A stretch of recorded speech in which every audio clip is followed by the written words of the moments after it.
Hello, I'm Lucy Hockings. From the BBC World Service, this is The Global Story. For many thousands of years, language has been changing. Here in the UK, the gradual departure from what became known as the Queen's English is a trend which has often been characterised as a threat to cultural identity. But with the advent of social media, the pace of change may be running away from us. Phrases like "it's giving," "riz," "no cap," these are all terms which we attribute to internet culture and specifically to younger millennial and Gen Z demographics. Today, we're considering how the mass migration to living our lives online is having an impact on the spoken word in the real world. It's even made its mark on the Oxford English Dictionary.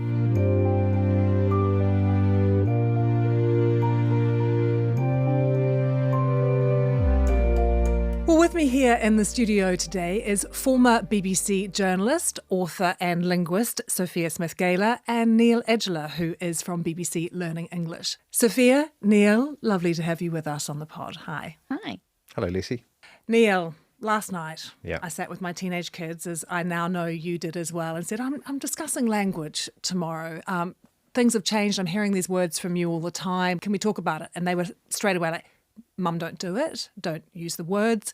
Don't embarrass yourself. You will never come back from this at all. This is just steer clear, play it straight. What did you say to your teenage kids? Pretty much exactly the same conversation. I've become aware of this whole range of vocabulary used by this generation that seems completely and utterly exclusive, and they find it funny when I try and use those expressions. I mean, you're such a boomer, right? badly. Like if you basically you start using these words, you're tainted, and it's a no-go. And Sophia, you don't have kids, but I mean, you're so aware of how language is changing, and you're even writing a book at the moment about linguicide. What actually is linguicide? So linguicide is the phenomenon of a language disappearing and perhaps even dying or becoming extinct. And this is happening around the world at an alarming rate. So a language disappearing because it's been criminalised, war, genocide, other obvious examples. But linguicide equally can be more covert. So linguists also described a language becoming associated with shame and speakers being so ashamed of speaking that language they begin to speak another. And tell us about your job, Neil. You're creating content to help people learn English. We make videos and podcasts and web pages to help learners of English around the world, at whatever level they are, to teach them English, but also to help them to enjoy themselves in English. Well, language is obviously the social tool that we all use to communicate. But as we've already discussed, it's so different depending on the generation that's talking, and we alter our language depending on who we're talking to. When it comes to our kids and what we're seeing, particularly with the younger generations, Neil, what sort of words are you seeing emerge at the moment? Now we're going to mention some of the words that we're not supposed to mention. Okay, I'm going to let you do it. So I think of all of the things I've heard recently, the most fascinating is this word skibbity. That was the first one that came up at my dinner table as well. Can you use it in a sentence? Well, I don't think I can effectively. I can try and I get laughed at. But it's very, very fluid grammatically. So, for example, I have heard the expression, the skibbity rizzler. Rizzler is connected to this word riz, which we may come on to talk about as well. But skibbity seems to be able to be thrown in almost anywhere, and nobody, including my kids, can tell me what it really means. And I think that's part of the whole sort of exclusivity of each generation's use of language. To the point about exclusivity and saying, Mum, please don't say this word. We should think of language speaking also as identity making. So if you are in a subgroup and you use particular phrases to signify I am part of this group, the minute you start hearing these phrases adopted outside of the group, it's not the in-group language anymore. So it stops being the in-group language of teenagers, for example, because mum's using it, and then they'll just start using another one. But Sophia, what Neil and I are finding challenging is this is changing so quickly all the time. Neil's already mentioned riz. I remember doing quite a kind of academic interview around the word riz when it was the Oxford Word of the Year. The Oxford Word of the Year has been revealed, and this year it's riz. Now, if you've no idea what that means, don't worry, you might just be over 30. I'm lucky I've got teenagers, I know this one. The kids are not using Riz anymore. They might use it in a slightly patronising, ironic way. But Neil's now saying they're using Rizler. Yeah. What's Rizler? A Rizzler is a person who has Riz. Duh. See, I'm getting myself into all sorts of trouble here and all sorts of traps. But it is so, it's evolving so quickly. It's evolving really quickly. And if you think about in the past how languages developed and changed, a language will always change because our needs as people change and different and new things happen. And in the past, you may have lived in a remote village and the only language contact or contact you had with any kind of linguistic innovation would have been some trader rolling into town and then moving forward, or maybe perhaps you would move. Today, if you're consuming mass media in social media, you're actually seeing a very diverse array of different voices from around the world. I can be speaking to my nephews at home in New Zealand, a world away, it seems to me, and yet they're using the same words as my teenage kids here in London. That wasn't the case when we were younger. No, it wasn't. And that's part of this homogenization that social media brings, that the kids are using the same slang globally. When I was at school, the words that we would use to describe a really bright person or a less bright person might be different from the words used by someone who was brought up in a different part of the same country. Neil, is it just video-based social media, or is there influence here around text sites and microblogging and things as well? Absolutely, yes. And a lot of the new vocabulary that we've seen emerging over the last few years comes from blogging and from online communities communicating through text. People are walking around and saying lol and FOMO and YOLO to each other. That's an interesting development. And we're saying lol, we're not saying LOL, we're not saying FOMO. We've adopted them into the sort of existing lexical structure that we have so that they sound like normal words. And that didn't take long. Didn't take long at all, no. And with some of these words, the skibbity, the Riz, Rizler, no cat, where do they come from? Is it from different cultural groups? Is it from different sectors of society? Where are they actually emerging from? A lot of the words are being innovated within in-groups and then they get introduced to the mainstream. We're seeing a lot of vocabulary coming from Black and Latino LGBT culture in the US. We're seeing loads of expressions coming from that, like it's giving, slay, all come from those spaces. We're also seeing language emerging from what actually were incel subculture words from even the 2000s. Some of these expressions don't even come from the 2010s. They're a little older than we think. When it comes to social media and language change, we think a term is new, but in reality, it's likely been in circulation for some time before a sort of more influential person perhaps uses the term. And then we see the words leave these peripheries and leave these subgroups. They become mainstream.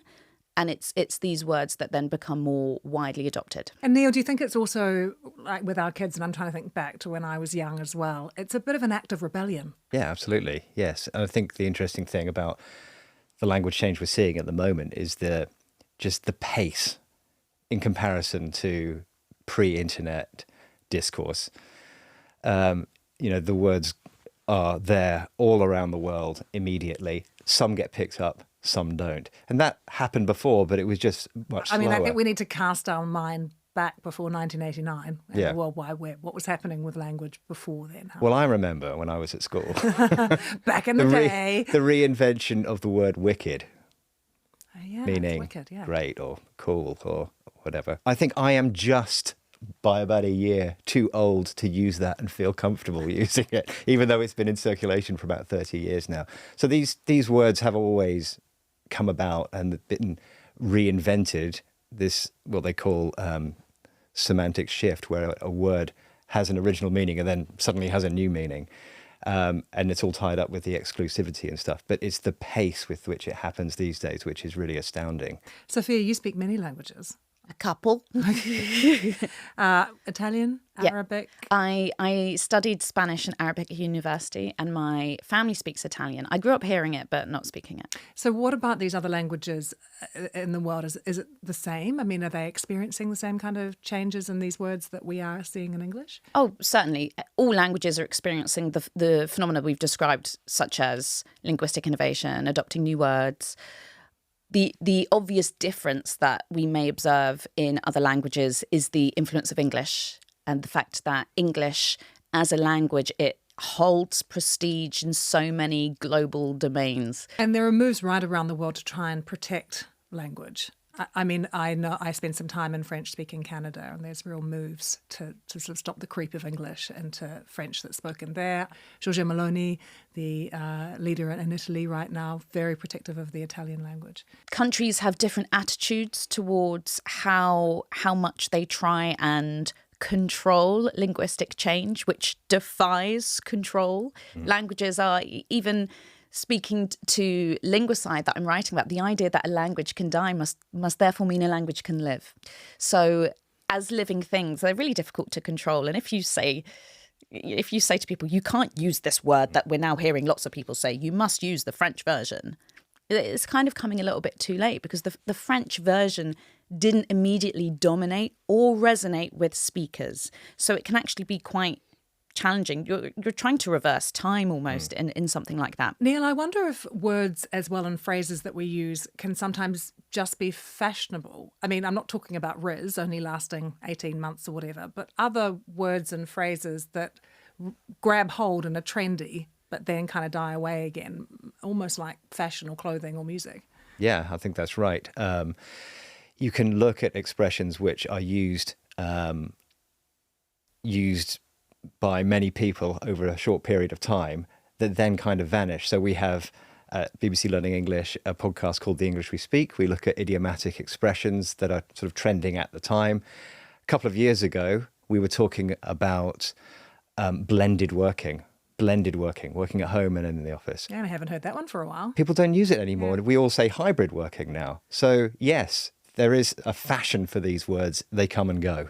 And Sophia, you've not just been looking at how our vocabulary has changed, but it's the way we say things as well. And this notion of uptalk, particularly sort of rising at the end of a sentence. I'm from New Zealand. I mean, we all speak like that at home and in the Antipodes. I also wondered if it's not just social media that's influencing the way that we speak. It's maybe years of everyone watching Neighbours.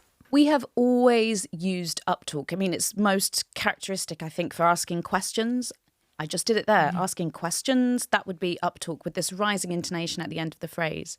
When it comes to social media and using uptalk, something that I've written about in the past is how asking, is there a TikTok voice or accent? Is there a way that I speak, that I adopt when I'm making a TikTok video? The idea is that when we make video content, we use a lot of rising intonation, possibly to relate to our audience. It's more engaging. It's more friendly. Engaging. Another theory is that I'm keeping you listening.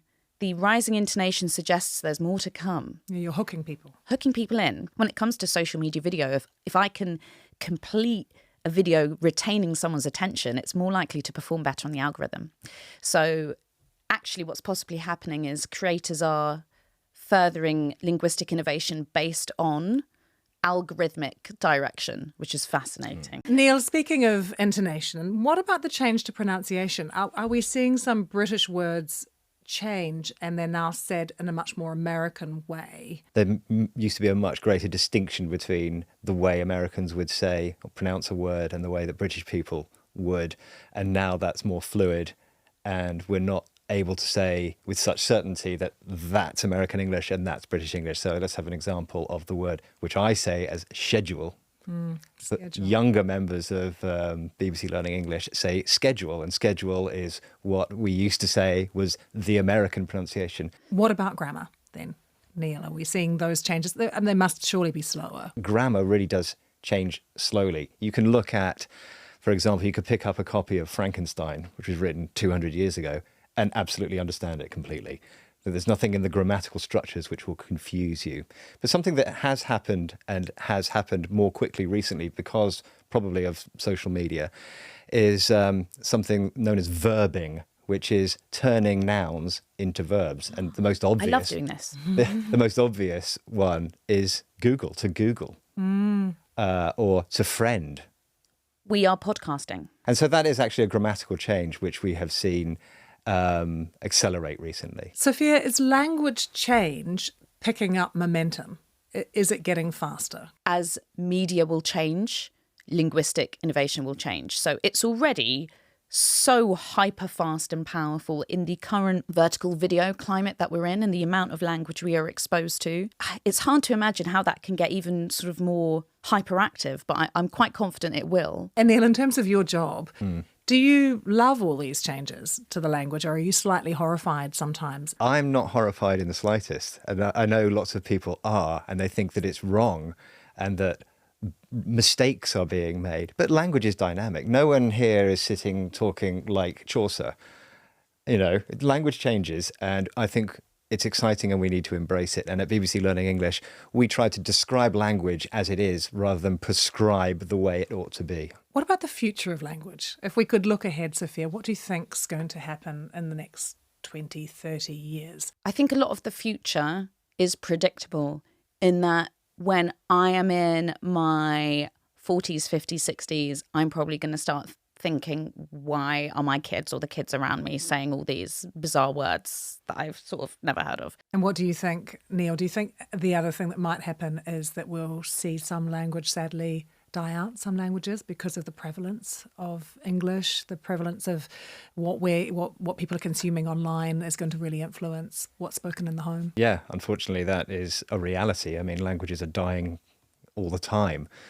And one of the features of language in the social media age is homogenization. Linguicide is such an urgent and pressing issue because it's believed by the end of the century that we are in, half of the world's languages will disappear. I have a positive story to tell from New Zealand about that, about how much more Māori is spoken in New Zealand than when I was young. And when we talk about how quickly things change, when I go back home, I can't believe how much more Māori is just spoken in everyday life among people just casually. It's not a big thing at all. They are an example to the world. They are used all the time in language revitalisation work as examples of how a language that appears to be dying, becoming extinct, whatever phrase you prefer, can revitalise and acquire new speakers. I can't have any conversation about anything that looks at the future anymore without mentioning AI. Oh, yeah. Is there an influence there as well? Is that going to change language? Interestingly, AI is being used, again, if we look at linguicide and endangered languages, I've done reporting looking at how AI is helping people revive their languages or create resources very quickly that are able to support speakers who want to reclaim or revitalise a language. But again, we're seeing examples where perhaps the AI tools being made, especially out of endangered languages, where accuracy is so important because there aren't lots of sources necessary for them. And the AI hallucinating, making up words or expressions or grammars for these languages we described as being of low resource, like there's not loads of training data to train an AI. I would say AI isn't all bad. It brings lots of very useful tools for communities, but it kind of has to be observed and watched, and if it's misbehaving, it has to be told off. Well, it's been wicked to have you both on the podcast. Sophia, thank you. Thank you. Neil, good to see you. Thanks. Thank you. If you want more episodes of The Global Story, you can find us wherever you get your podcasts. We do one big story in depth every day. And don't forget to subscribe. Thanks for watching. Goodbye.